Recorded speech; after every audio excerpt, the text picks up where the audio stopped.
ব্যাপকভাবে বোমা মজুত করছে। কারণ তৃণমূল একটাই কথা বুঝেছে যে মানুষ ওদের সাথে নেই, কারণ মানুষের যে স্বতঃস্ফূর্ত উন্মাদনা দেখছে বিজেপির পক্ষে, তৃণমূলের বিপক্ষে। মানুষ আসলে চাইছে বাংলায় পরিবর্তন।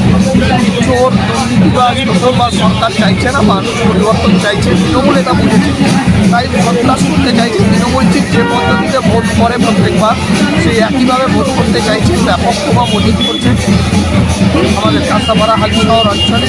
সেগুলোই ধরা পড়ছে কিছু কিছু, যা ধরা পড়ছে তা হিংসৈলের চূড়া মাত্র। আসলে আরও অনেক আছে, প্রশাসন আরেকটু সক্রিয় হয়ে নজর দিলে সেগুলোও ধরা পড়বে বা করা উচিত। তৃণমূল বলছে যে ভোটের সময় ইলেকশন কমিশনার আর বিজেপি এখন যুদ্ধের মতন পরিস্থিতি করে বাংলাটাকে ছিনিয়ে নিতে যাচ্ছে। মানে ঠিক কীভাবে হওয়া উচিত, কীভাবে তাহলে হওয়া উচিত?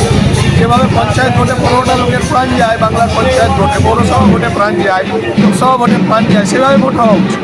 মমতা ব্যানার্জি লজ্জা করে না যে একটা গোটা দেশে ভোট হয়, কোথাও একটা চকের বোমের আওয়াজ পাওয়া যায় না? আর বাংলার ভোট মানে বোম, খুন, সন্ত্রাস, জখম, রাহাজানি, এগুলো যদি মমতা ব্যানার্জি আটকে দিতে পারতো তাহলে আমাদেরও তো লজ্জা লাগে যে বাংলায় এইভাবে ভোট করতে হয়। ভারতবর্ষের অন্য কোনো রাজ্যে এভাবে ভোট করতে হয় না। ভারতবর্ষের বিজেপি সরকারে নেই এরকম বহু রাজ্য আছে, বিজেপি সরকার আছে এরকম বহু রাজ্য আছে, কিন্তু কোথাও এই রাজনীতি হিংসা হয় না যা পশ্চিমবঙ্গে হয়। এটা আমাদের জন্য লজ্জার, বাঙালি হিসেবে লজ্জায়। মমতা ব্যানার্জি আমাদেরকে এই লজ্জার মুখে ফেলে দিচ্ছে। আপনাদেরকে কি গতকাল ডিফেন্স মিনিস্টার কিছু বলেছে জয়ী নিয়ে? উনি বলেছেন, উনি মানুষের আমাদের আলাদা করে কিছু তো বলার ব্যাপার নেই।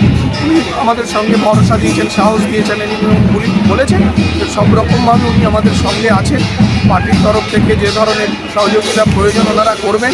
মানুষের মত আছে, আমাদের মানুষের দ্বারে দ্বারে পৌঁছে দিতে হবে। ভোটের সময় যদি বিজেপি কর্মীদের ওপর আক্রমণ হয় তাহলে কিভাবে আপনারা দেখবেন? সেই আক্রমণ করতে পারবে না, চেষ্টা করবে, কিন্তু আমাদের প্রত্যেকটা কর্মী 5-7 বছর ধরে যে পরিমাণ আক্রান্ত হচ্ছে তাতে আমাদের কর্মীদের এটা সয়ে গেছে।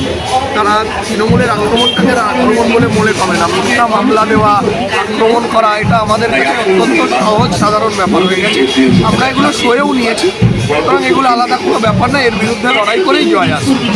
Thank you.